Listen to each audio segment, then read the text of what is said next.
Welcome to I'll Be the Judge, where opinions are bold, the vendor tea is hot, and the bridesmaids' dresses are questionable. I'm Chelsea. And I'm Casey. We are both wedding photographers who have seen it all. From first looks to last call meltdowns, each week we're pulling back the veil and calling out the trends, traditions, and totally chaotic moments in the wedding world. Nothing's off limits. If it happens between yes and I do, we are judging it. So grab a bevy, fluff your train, and let's get into it. Okay, hi, how are you? I'm so good. How are you? You know what? It's a little dreary here in Ohio, but we've had 2 days of sunshine, so I will take it. I got to the pool. I'm happy.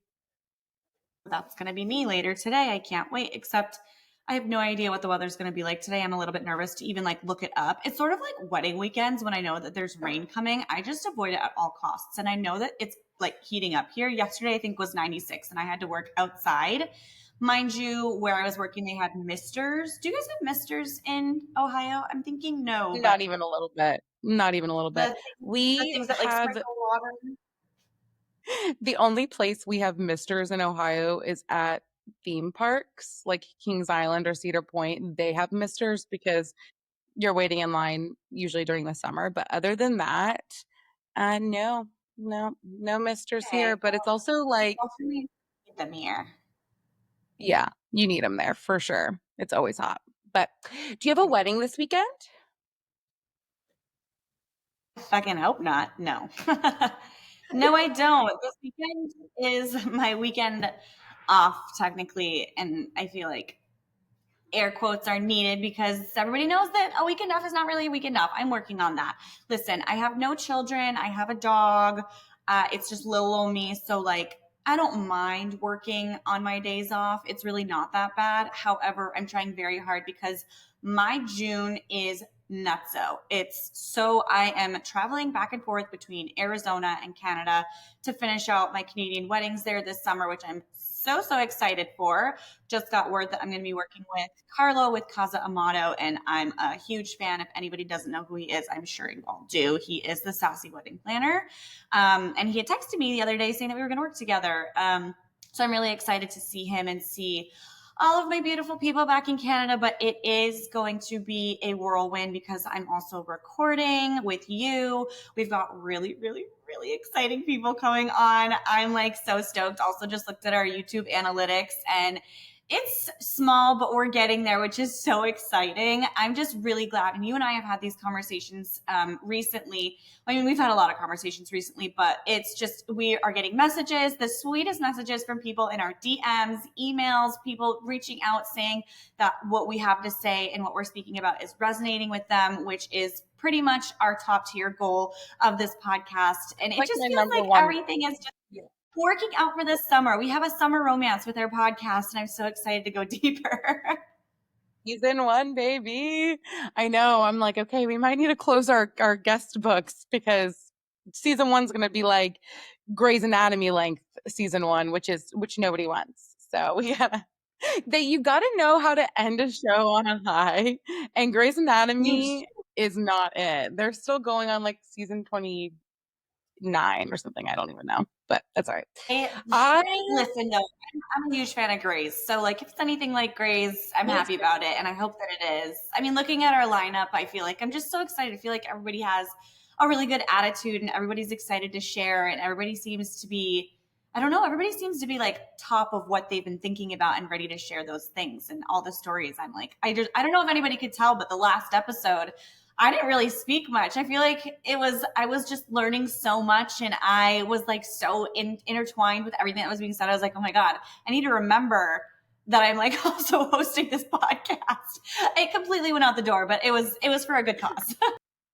Well, and here's the thing. I feel like there's so many spaces for people to talk about the serious side of business or business development or what you can do to increase your business. Cause obviously that's the goal as business owners. This isn't a hobby, but I really love just having a platform to talk about other things in a different kind of way than just, this is what I did in my business and this is how I am successful. I think while those conversations are important and they have a time and place, that's not us. We want to have fun with it and we want to talk about some things that, need talked about, but aren't necessarily happening online. So No, super stoked. And actually, it's funny because after last week, we talked to Sarah about Substack, and she's like, I really feel like that's like the next thing, the next place people are going to go for content. I created one. So I created a Substack, and I am diving into that world. So thank you, Sarah Schreiber, for that little suggestion. But I'm letting yeah, you be no, my this is trial so run for that. I fear that it's going to yes. feel like a chore to me. So I'm letting you test try that. And then when you find your success, I'm going to be like, give me a recipe.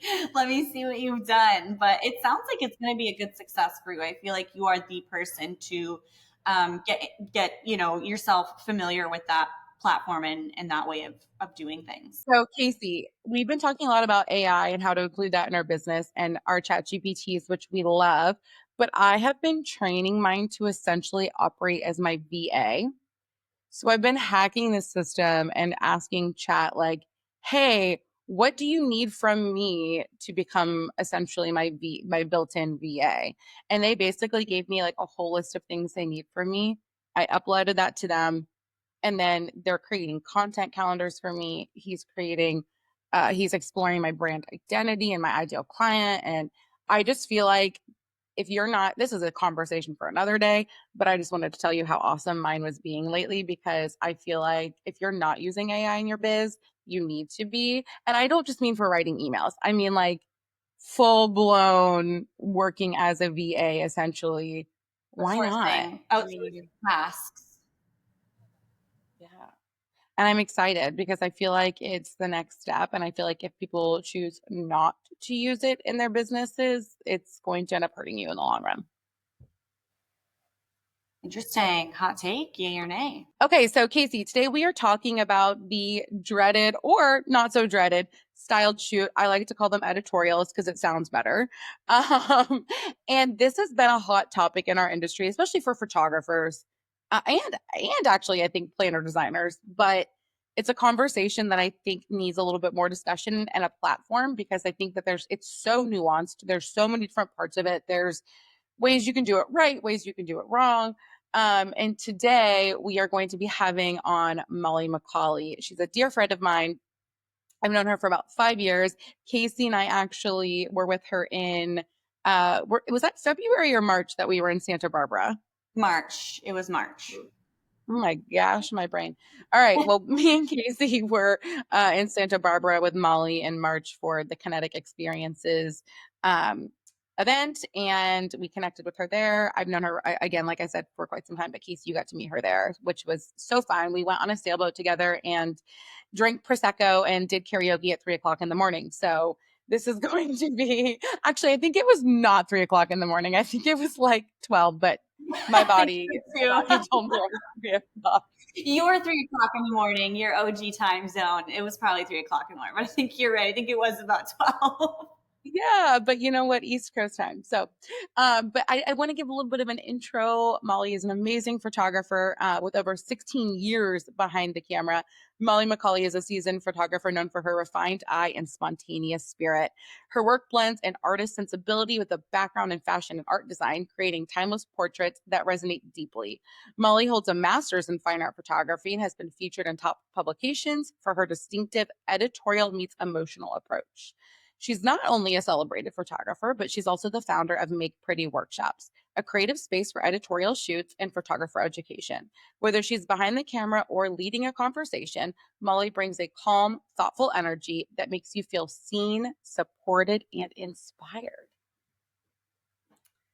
Intro. We are so excited to have her on. Molly, we're so happy to have you on the Thanks. pod. Thanks for having me. We were just recapping our time in Santa Barbara, where we went on sailboat rides and did karaoke to the wee hours of the morning. I mean, it was a time to be alive. Like nothing better than sipping Stella Artois on the side of a boat. I mean, Yeah. I'm still doesn't get waiting better for than that brand partnership for you. I mean, we'll be waiting a long time. I don't think Burberry's interested. I'm manifesting the complete opposite direction for you. Burberry, if Okay. you're listening, Stella, if you're listening, get our girl. I'll send you the pictures for free. I won't even charge you. Yeah. They're great. Just give me a gift card. I'm good with that. Send us a PR box. Yeah. We'll wrap. Yeah. Oh my goodness. Well, I have videos from the karaoke night that will never see the light of the public I sang The internet. Little And Mermaid, so I don't remember that. I sing thank God. I sing a lot of one-hit wonders like What's Up by Four Non Blondes. That Oh. was a good one. That's a good one. I did a Not duet. usually my I can't. I'm not confident enough to get up there on my own. Well, you I know mean, what? I don't think it was it confidence. was a vibe. It wasn't, yeah, I would say it was more liquid courage for a lot of people. I was gonna say I I don't also think think we got confidence. very coerced into going down there. There was a lot of resistance from a lot of people, and then we finally all caved and we're like, fine, whatever. I It's the know. worst I thing feel can like happen. I went upstairs at least 3 times to be like, you guys don't understand the vibe that's happening in this locked ballroom that we're, you The know what? Let's coercing was 90% Chelsea. I can tell you that right now. 100%.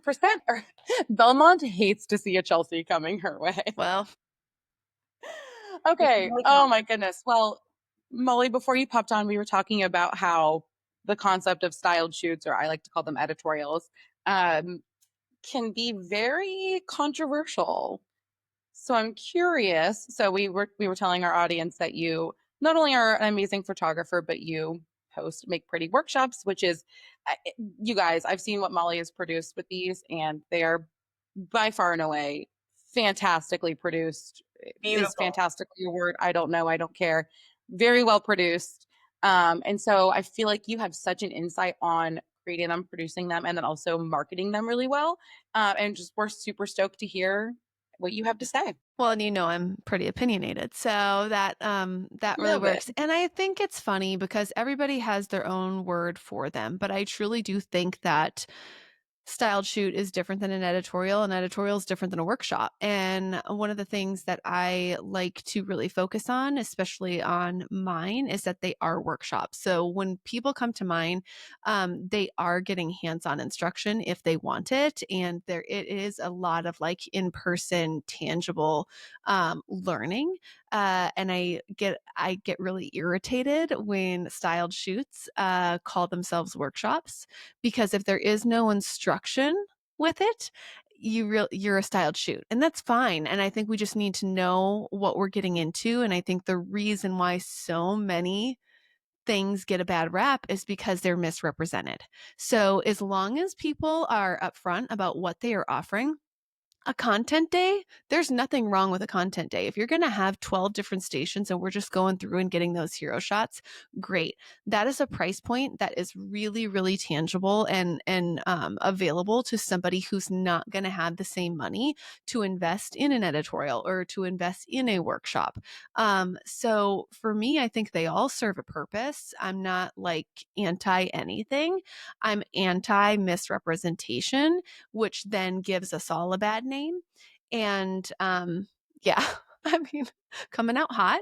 But Let's go. I think it's really important. And I think there are a lot of people who feel it might be easy to produce these, and it might be profitable. Like, bitch, I don't make any money. Like, I do this because I wanted to be a teacher and this is me fulfilling this. Like, I'm like not making anything that people are living off of. And um I think it's important that people know that before they really deep dive into the idea of hosting, but also that they know that when they're investing, is that workshops or styled shoots or whatever, unless you are doing true volume, these folks aren't making a lot of money. They're doing it because they're interested in being trendsetters, or they're interested in, like for me, they're interested in helping other photographers like improve their craft, or whatever the personal reason may be. But yeah, I think the misrepresentation is always the first and key problem that we see like in this area.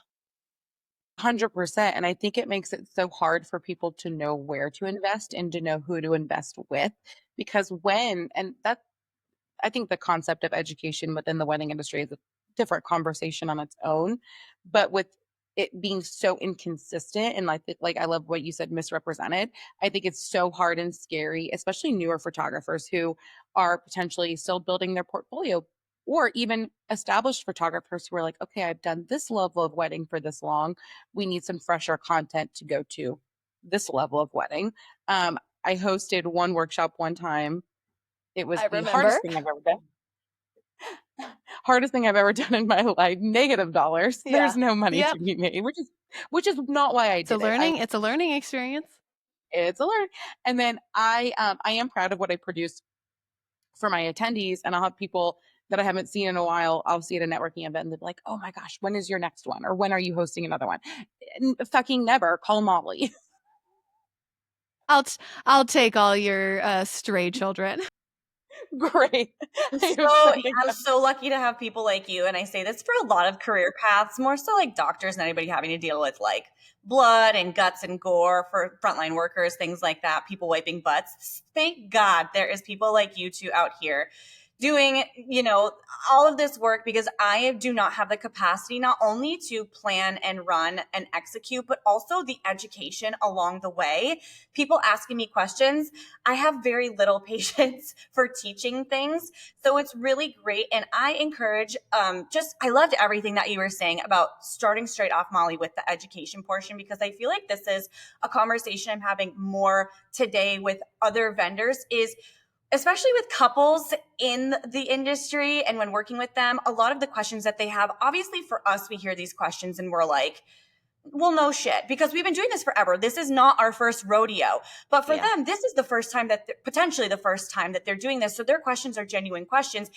And I think that there's a very same concept goes for new photographers or, intermediate, somewhere along those lines of being educated and just simply like not knowing how to do things. So I really appreciate you coming in hot with the education and starting off with that stuff, because there is so much to learn. And I think all three of us can agree we're still learning every day. Right. And I just want to make sure that that is so apparent for people when they are doing research in editorials versus workshops versus styled shoots, what you're getting yourself into, know what you're paying for, make sure that it aligns with you, not only brand wise, but also budget wise, because there's so much that goes into this for us, for you guys, not me, because I'm not doing that, but for you guys, it truly is sets you guys apart from those who, and I feel like, I don't know, Molly, tell me if you agree with this. I feel like there's a distinct difference between those who you can tell are trying to make a profit and those who are simply there to put it on for others to learn and grow.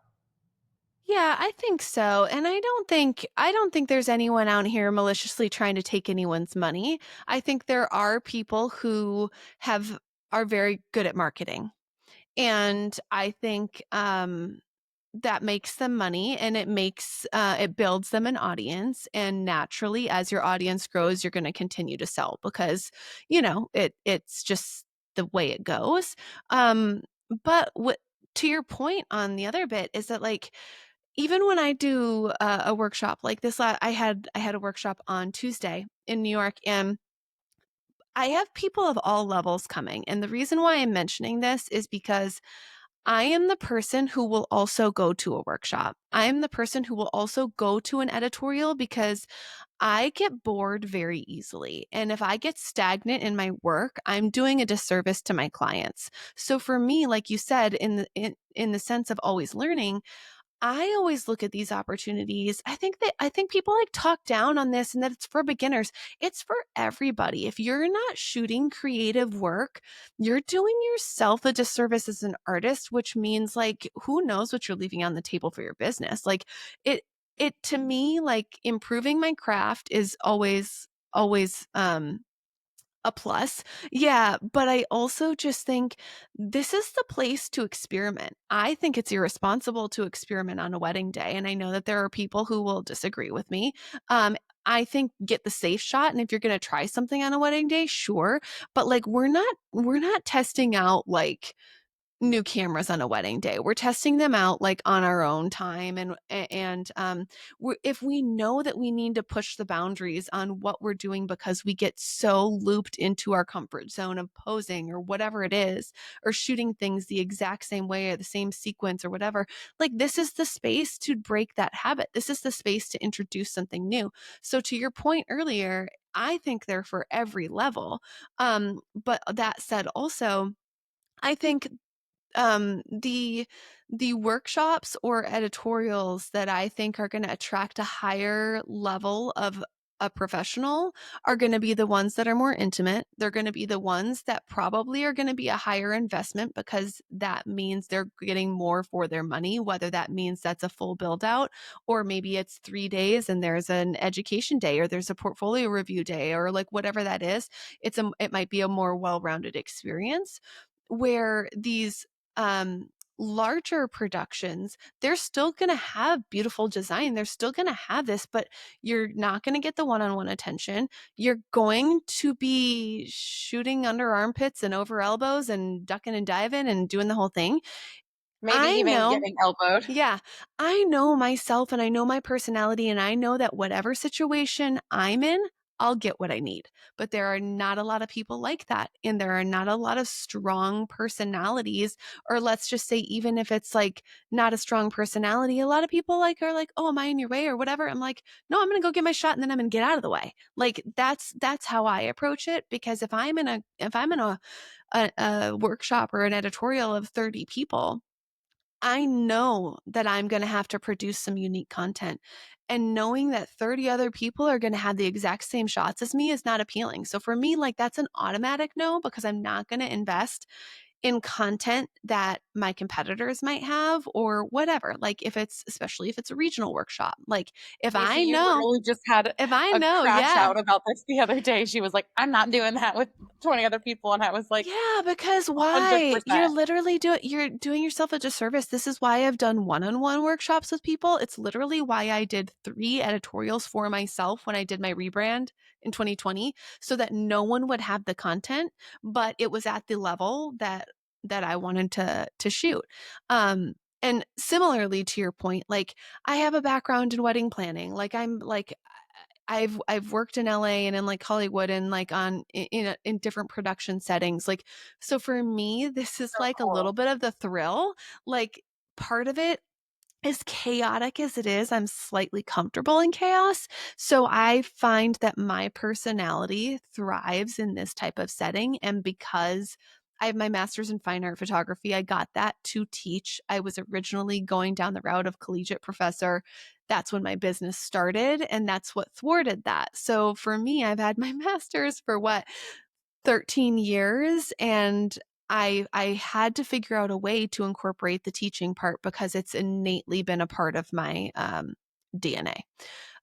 So to answer your question, it's not that you can necessarily spot which ones are going to be good and which ones aren't, because if you know how to make the most out of any situation, you can attend any of these and get some great content.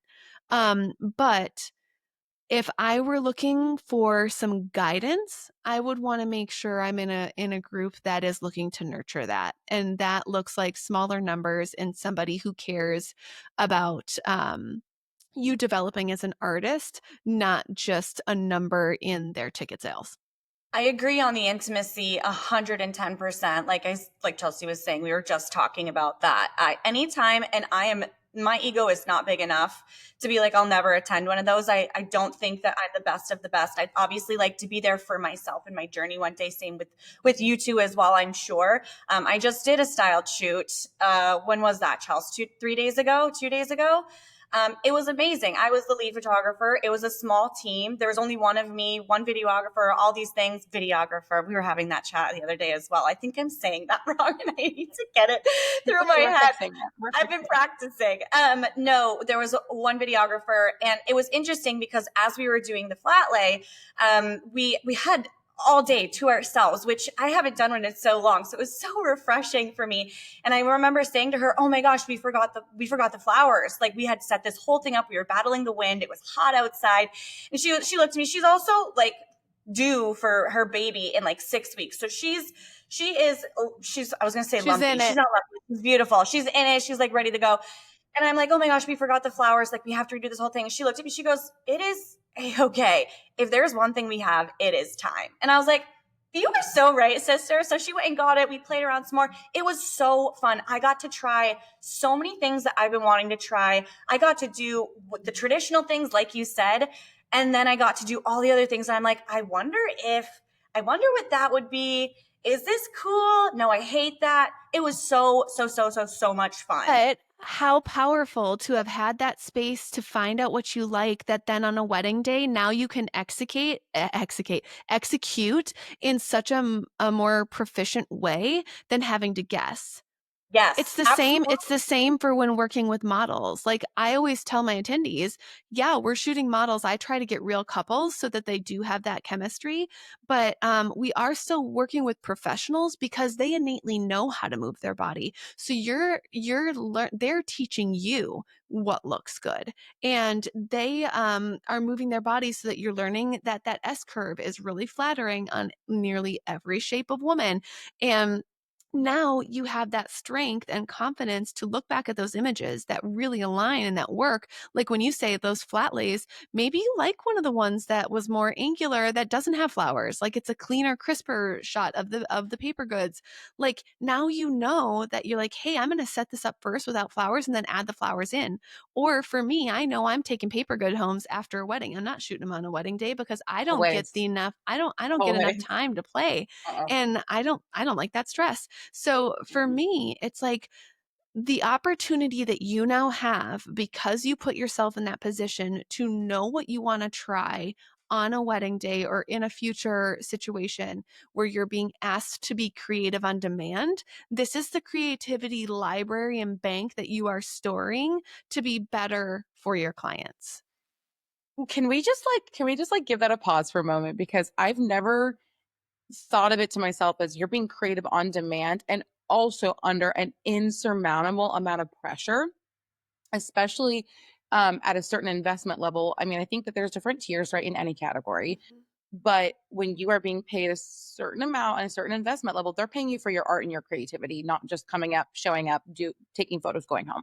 It's a completely different level of expectation. There's some freedom in that also. There is some freedom in that. There Yeah. is, because it's your approach, it's your vision, it's your voice, but it's also a lot of pressure. So I love the concept of using it as a creative tool.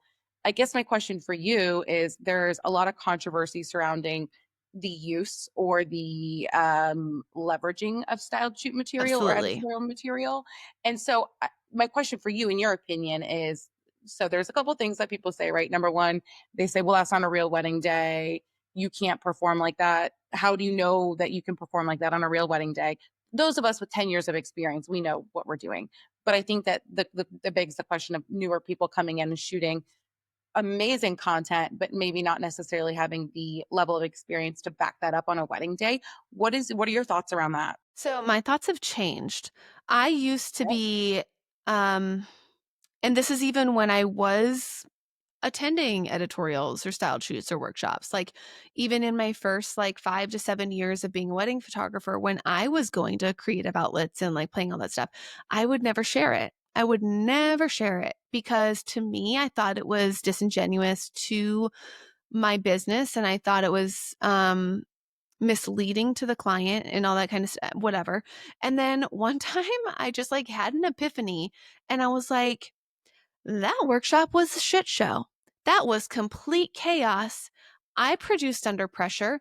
I still pushed the button. Like I still saw with my eye what was best in that scenario. I still knew the composition I was going for, whatever. Like at the end of the day, it's still my work, it's still my art. I think that it is important that people be careful how they share it. So I think that having this work supplement your own portfolio is very smart. I think it is an easy way for people to start to uplevel their business, to jump markets, to start to demand higher pricing because they see the quality of work that you can produce, that you are the potential of what you can produce. I do think that there is an element at play there. It's the websites that are only editorial content, which is It, that yeah, I to think me, that's the mix of like, yep, and I I can think see it's that from too a mile far. away. It's too Yeah. far. And I need to see the real. So that's why even when I'm doing curation for my clients, like a lot of my clients that I do my website overhauls for, we're going through and we're implementing work into their space. But I am very conscious of like, okay, yeah, send me editorials that you've done or whatever, I'm like happy to curate that. But I need your 3 to 4 best weddings, because we have to integrate this to make it seem real. And let's say your best weddings are amazing clients and they're ideal from a personality standpoint or whatever, but they are not bringing the decor. We can supplement some of those decor photos, maybe from editorials in hero scenarios. We're never manufacturing fake weddings. We're never putting tablescapes in a gallery of a wedding where they weren't present. Like we're not doing that. If you have Some your people do though. if you're having your portfolio as a highlight reel, that is a workaround. I don't think that that's terrible, but I don't love seeing Jennifer and Brian and it's their whole thing and then fake tables in that gallery. That's a huge no-no for me. But in terms of curation, the biggest tell for me for somebody that I would want to be cautious on hiring is if their real galleries do not even remotely compute to what we're seeing online. I think Instagram, we get a lot, there's so much more leeway on what we can share because it's singular images that comprise of another social portfolio. But the website in particular is really important that you have that mix, and that supplemental work is the editorial workshop work that Check, is going to be check. supplemental. It is there to support and help lift what you already have created, and in turn then hopefully continue to move the needle for you in hiring, you getting hired on jobs that might be more stylistically aligned. Stylistically aligned. I want to talk about that for a minute Yeah, because I feel like, so I like to do about one a year and I like to find the gaps in my portfolio of things that I that's it. really love and that I'm drawn to and specifically seek that out. Mhm. So I have a lot of really amazing decor in my portfolio from like real weddings. I'm really lucky. But my gap right now, just candidly, is I live, I shoot primarily in the Midwest, Michigan, some East Coast, Chicago. That's still the Midwest, and people in the fashion are a little bit behind in this area of the country. So for me, I see these amazing fashion forward gowns that Molly's photographing in New York, and the brides on the West Coast Yeah. are the first to get it. And for me, that's the next step is gapping, bridging that gap with the fashion for, and it's not their fault. Like this is not shaming anyone's No, fashion choices. no. I just personally prefer a little bit more style forward or fashion forward And look, something whether that's something to think about, bride or Chelsea, groom. is that like your clients' fashion choices should not dictate your business. So if your business aesthetic is something more fashion forward, that's fine. You can accommodate people who are not fashion forward, but you then supplement it, like you said, and fill that gap with that editorial work because you want to attract the person who is going to be that real couple, but that is filling the gap for you. There, like it helps it like attracts like. So if you're putting that stuff up, you're finding the person who can resonate with seeing themselves in that work, right? And you might start to get clients that maybe are a little bit more brave in the fashion department or a little bit more savvy in the decor department, where they're willing to try something that isn't so cookie cutter and that everybody has done and is just a regurgitated version of what we've shot for the last 10 years. So it's like, this creative work helps curate future weddings because we are setting the tone of what we want. And I think that's really important. And in terms of styles, like you said earlier, filling the gap, Make Pretty was filling the gap for me. I was looking for this editorial work that I wanted to change because I was doing such a big revamp of my brand and how I wanted to show up as a creative, wedding photographer. But all of the workshops to me felt and looked very similar. It's like there are these huge, over the top fairy tale princess ball gowns.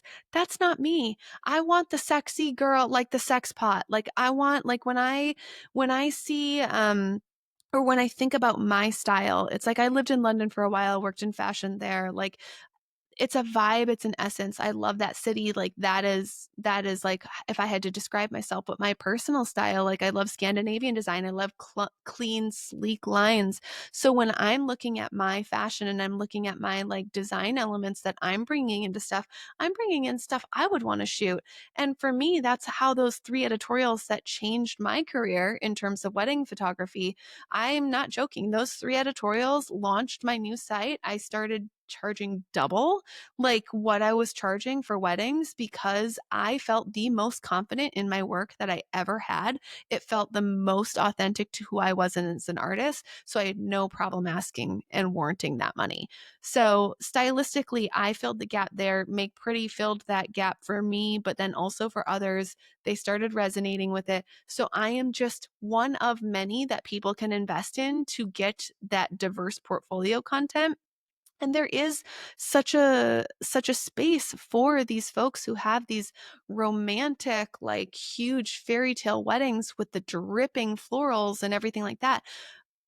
It already exists. I didn't need to create that. So I created what I wanted, which might be this like more, it's still romantic, but like in a sultry way, in a minimalistic, like wabi sabi way. Like if you're, familiar with design, like their luxury can be so many different things. It doesn't have to be just maximalist, like lush design. There is so many different ways that you can build a luxury portfolio. So stylistically, I'm so glad you touched on that in terms of the gaps in yours, but like also in the style choices that the hosts are making. Pay attention to that. Pay attention to the fact that like, are you going to get a client who can see themselves in that Cinderella dress?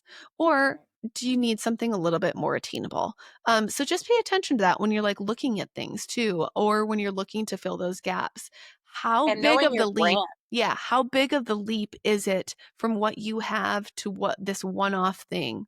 Because has to be if it's too it different, has to be approachable, right? Like you yeah, have to be able to bridge that gap or be willing to burn everything down which and is what I only did, show the new which is what stuff, I which did. Because yeah, I and had I've two I've or I've burned it three down before too. Yeah, I had 2 or 3 weddings that, like, had just enough, but in Southern California, I was at, like, year 11 or something like that, and I'm like, "I am so fucking bored." I'm like, "Everything looks the same. Everything looks the same. This is so boring." Like, whatever. I'm like, "Something needs to change or I'm done." Like, that was really where I was at. And Wow, that's powerful. I launched my website 3 weeks after COVID. And I was like, Great what a timing, Molly. perfect time. I had worked so hard. But it's a testament to showing that even during that time, and California was shut down the longest. I didn't shoot a wedding from January 2020 to July 31st, 2021. I was off for a year and a half, just twiddling my thumbs. But I was able to book 3 of my highest paying weddings to date when I launched that um, within 2 weeks after launching because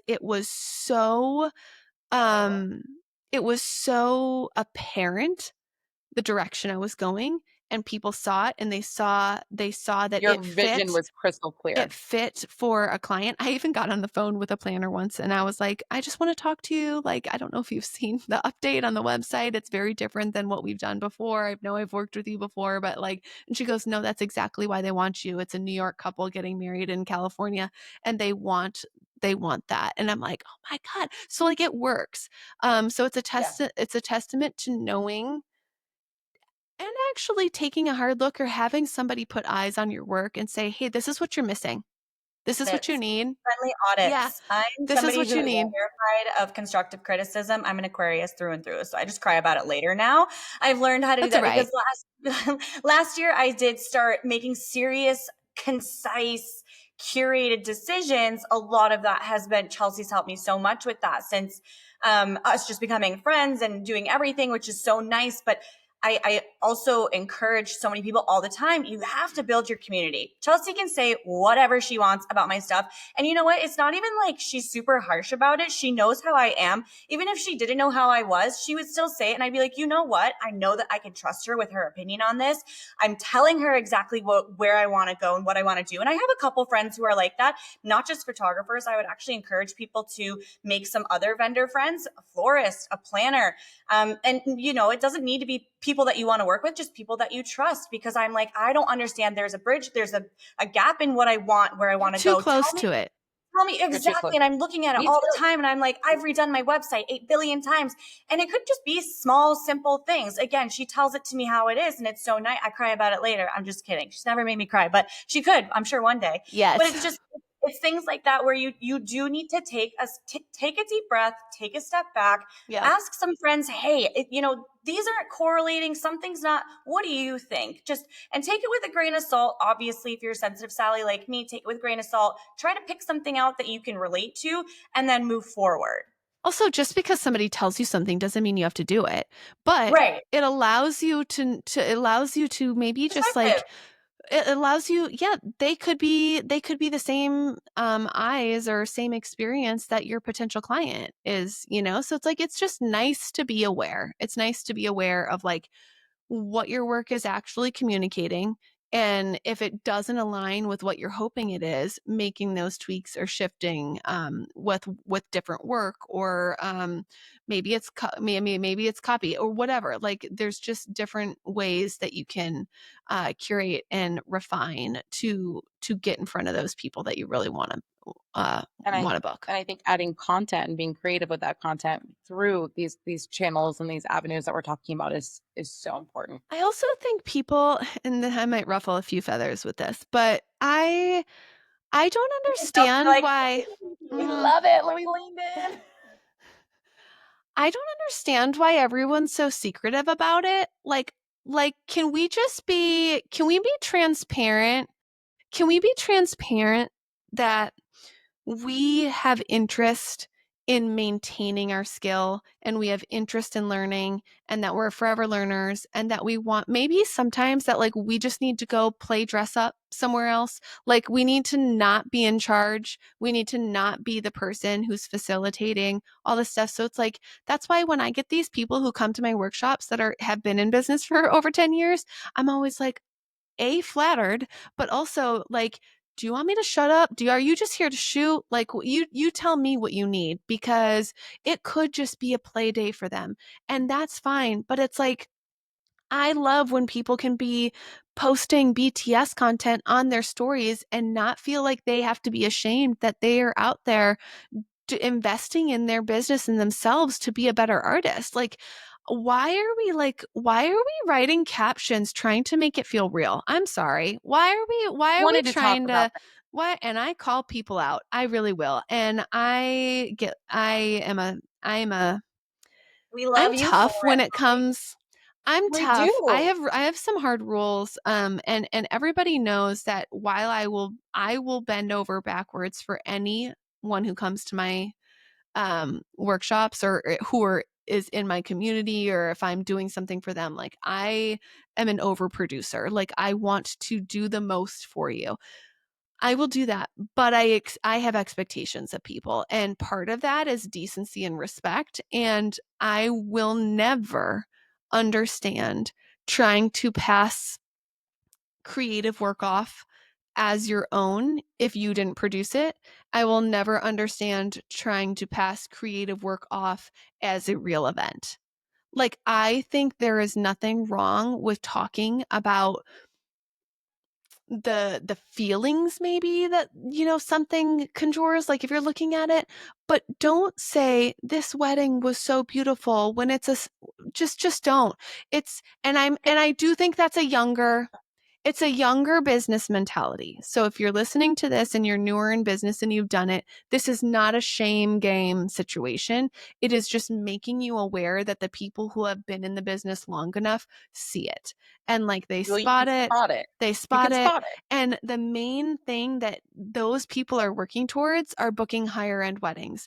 The main people who are going to facilitate that for them are planners. And if planners are going on and seeing like your real weddings be kind of at one level and then have these like outlier events that don't align at all, it feels inconsistent. And then how do they know that they can trust you?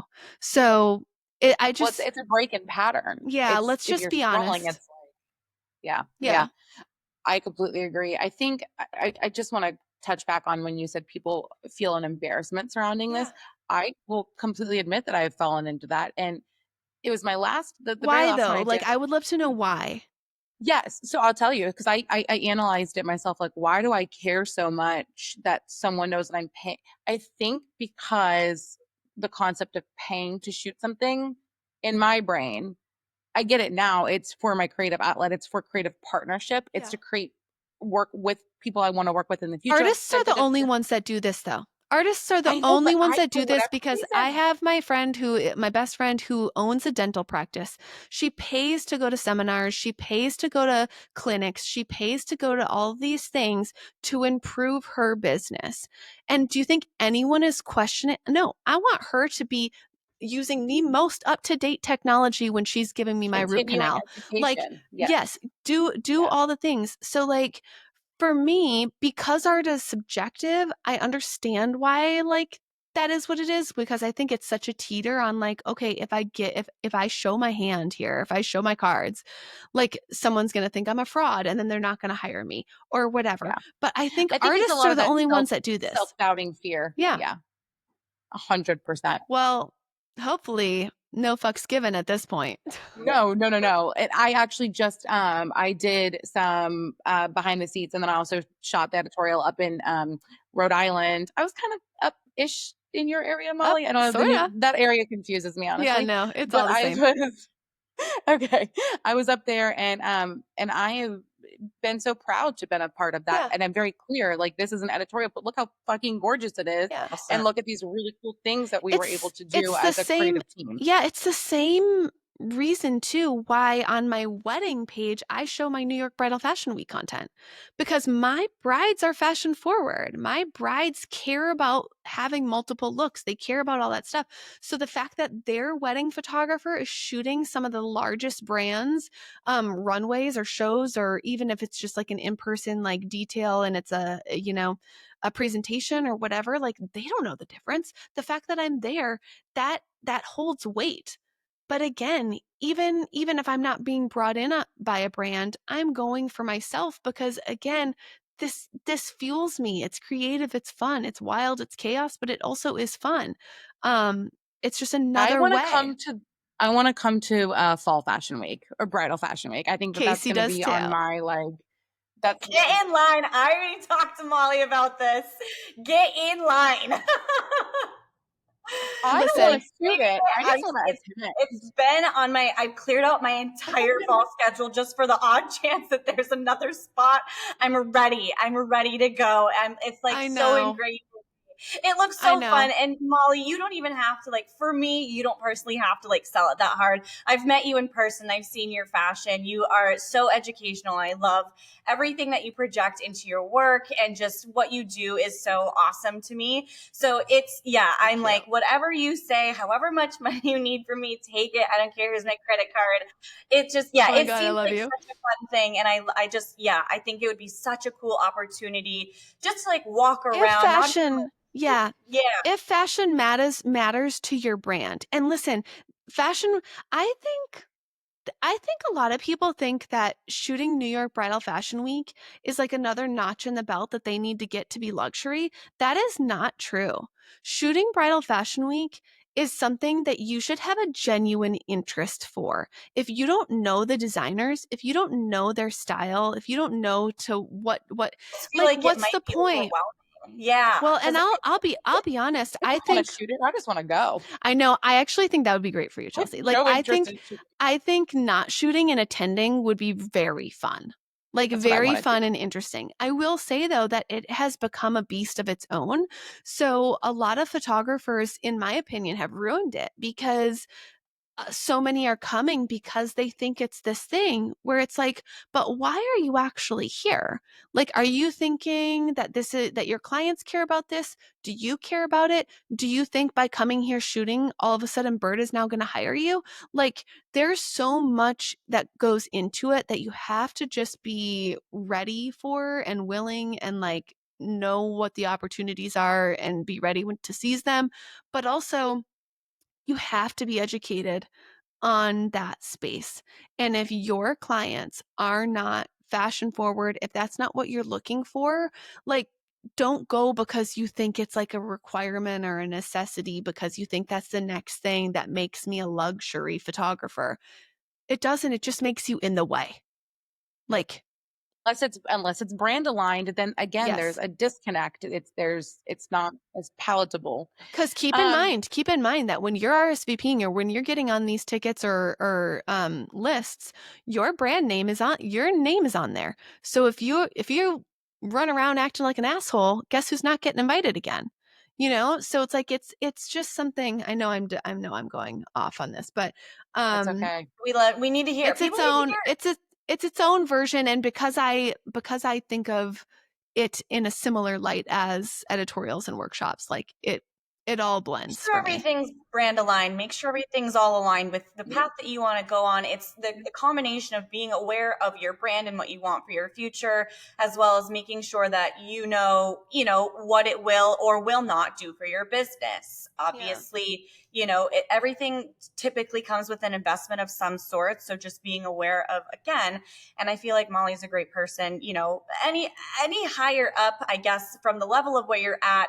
This is why I'm like, it's so important to have friends to tell you, because there are so many times where I talk to Chelsea about things and she's like, baby, no, sit down. That's going to stress you out. It has not that. And it does make me, and again, I take it with a grain of salt for the most part, but there are some things where I'm like, you're so right. I needed a second to, again, step back, take a breath, really reanalyze if that's something that is necessary for my brand or if that could potentially be a Is waste of it gonna investment. is it gonna push your brand forward, or is it gonna create some confusion and some pattern breaks? Well, And Right. I think too for people who are attending, especially if you're on the newer side, right? Like I don't want to like intimidate anybody by like what they should have together before they attend something like this. I think you can attend these types of things at any level. But trust the reason why it's important to invest in the people and finding the people who are wanting to invest back in you by producing these things. Trust what they're telling you. Like I'm in my 16th year shooting weddings. I'm in my 18th year in the wedding industry. Like I'm archaic. Like just like learn from my history here. Like it's one of those things where it's just like, okay, you don't need to come in and reinvent the wheel. Like come in, find your creative voice, but allow me to like help you a little bit in terms of like don't make it harder on yourself. Like um strategy or anything like that, like the on the back end of things, like how are you showing this, how are you showing up. Don't attend a destination workshop if you have no intention of shooting in Italy. Like those are yeah, all like things you have to ask, where I like think a lot of people, I think we would all take an Italy wedding, but like that's of not course. necessarily on like my like I want to go shoot in Italy, Right. so Some therefore I people am not have going like to families actively. that they don't want to leave Right, all the time. Whereas like right. me, like I'm like, oh sure, I'll go on any plane anywhere. I was lucky to shoot destination early in my business, so it became part of my brand. But for those, Very. That as well for myself. I didn't really, I mean, again, everybody wants that destination wedding until you start doing so many of them. Yo, traveling is or tiring. do the math. Do the The worst math. part of Like, traveling is traveling. Like, you guys You're have, also making less money. for new people, I just feel like this is so important because I was just having a conversation with a new photographer. She was actually a videographer. She was like, I want to get into destination. She was I was like, where have you been? And she was predominantly within the US. And I was like, that's great. That's like a great place to start. And I said, how many destination weddings do you plan to take? And she said, somewhere upwards of a lot. I can't remember the number, but I was like, oh my gosh, thinking that I had just gotten back from Italy. I was like, I am jet lagged. I am this, I am that. I still have to edit sneak peeks. Do you know that if you leave the day after, like you still have all these expectations? It's a lot. So for my personal goals, it's a lot less than what she had said. And I was like, I wonder if that will ever change for her, knowing once she does one over the pond, how difficult, or I wonder, I just was curious if she was aware of the work that goes into that sort of thing. Again, aware if she was Well, she figured aware of out if real that was brand aligned for her, essentially. well, and I think that I kind of want to wrap all this up because we definitely want to respect your time, Molly. But I think my biggest question for you and from this conversation moving forward is how can people leverage these in their business for, I mean, at the end of the day, yes, creatively, but ROI wise, what is your, if you had to give one person advice one-on-one on how to leverage a Make Pretty workshop, what would you say to them? Yeah, so I feel very lucky because I've had attendees have great success. Like I know when I hosted my London workshop, I had a gal who posted images, was geotagging the shit out of everything, whatever, and booked a UK client. Like, so for me, I think it's very important to understand, even if you don't know necessarily what you want from it yet, just yet, like with the content, understand what you want from it from a business standpoint. Because for me, this workshop that we did on Tuesday, it was a huge gap filler for people. It was a same sex editorial in New York. Not a lot of people are hosting same sex workshops, and I don't know why, because like we need all of the content. We need We need them. all of Yeah. the content, Yeah. Well, and diversity in general. not just hetero white folks. Like we Yes. need all of it. So for me, be intentional with these ones that you are booking or attending, because do we all want to go to a chateau in France? Yeah, like that's really romantic in theory, but the odds of booking a French wedding there, knowing that people in Europe make significantly less money on weddings as a photographer than people in the US. If you're Who are just truly, as talented. Let me be yes, very clear. They are yes, just as yes, talented. but it's just a different market and they know it and Yep. they accept it. So it's fine. Yep. So like just be clear that like if you're coming to something like this trying to get destination, true destination is like 2.5 hours from wherever that person is located. So like you could live in Santa Barbara and you can shoot in San Francisco and that's considered destination. So just be mindful of what you are trying to attain from this, because while I work very hard to get people ROI and for it to make sense for them, you're the only one who can do it. You're the only one who can truly know where you're going, unless we're doing like some coaching or something like that before, to where I can craft something for you. But I think when you're signing up for these, be thoughtful. Don't just pull the trigger on the New York one because then you think, you're going to shoot in New York. Maybe you truly, and my New York workshops are fashion focused. We don't do design. Maybe you really actually need luxury details. So you need to go to one that has something more built out. Like, Detail heavy. yeah, Yeah. so just be thoughtful. That's my biggest suggestion is just be thoughtful, because you know where your shortcomings are, and don't get distracted by the shiny pretty things that aren't going to fill that. I was just going to say, before we end it, I wanted to make sure to ask you and give you an opportunity to plug yourself, because obviously, okay, first things and foremost, I'm first. Okay, everyone, get behind me. Secondly, I want to give you a For the chance new to plug for the Bridal Fashion Week the mentorship, Bridal she's Fashion Week, like, she's calling dibs. everything else, attack her. I hope that I want you to plug yourself. I want you to let everybody know what you have coming up. If you are taking some summer clients, and just tell us everything. Oh, you're sweet. Yes. Yeah, we just had a very successful workshop in New York on Tuesday, which I'm very proud of, and I can't wait to see those images come out from I from have not folks. seen anything. The sneaks I so didn't see far are it. just coming, so people are starting to post, which is really exciting. I run my workshops a little different in the sense that I know that people need time to plan, but I also have a business and a life. So I don't schedule things too terribly far in advance. I'm trying to change that. So my more built out ones will be a few months in advance. Sometimes I'll announce a New York one, 4 to 6 weeks out. And you just got to be ready and willing. So workshops are always going to be listed on the website. If you are on my email list, that list gets first dibs. So that usually sells out to the list, if I'm honest, which is really flattering and lovely. It's a small, intimate group. We take no more than 8 people, and it is very hands-on learning atmosphere. But on the back end of this, I do want to just do a little plug for the ability to curate and put this work then to work for you. I do a lot of curation and I do a lot of brand aesthetic intensives. It's called Overhaul, and it's where we really go in and we shift your brand aesthetic to align with where you're wanting to go. So not only do we have the workshops, but then we have the work after. So I'm happy to help anybody in that capacity. But those are my most fun things happening. Announcements out, like I said. Renovations, which I hope is coming to an end here shortly. I'm sure that you can talk about. Sensitive topic. You mean my unpainted drywall? It looks cream. It's fine. I mean, it looks like that nobody we're would know. pretending. We're pretending. Yeah. Well, I think that you approach this so smart, which is why I was like, I have to have Molly, because she's not someone that's just producing pretty stuff and then backing, and then disappearing behind the curtain again within your own business. Like your business is multifaceted. And I think that just makes you such a well-rounded person to invest in. And I think that we shouldn't be scared to invest. Even like I'm sitting here thinking like, oh I would love a brand intensive too. We're too close to our work. Yeah. And, I have exactly who I want and exactly where I want to go. But sometimes it takes someone else to be like, this is what's missing, or maybe make these couple tweaks, and your brand vision and alignment is going to be so much tighter, and those clients are going to come to you, and it's going to be an easy yes instead of, oh, am I deciding between 3 people? No, this photographer with this vision and this copy and imagery and all this, it's speaking to me.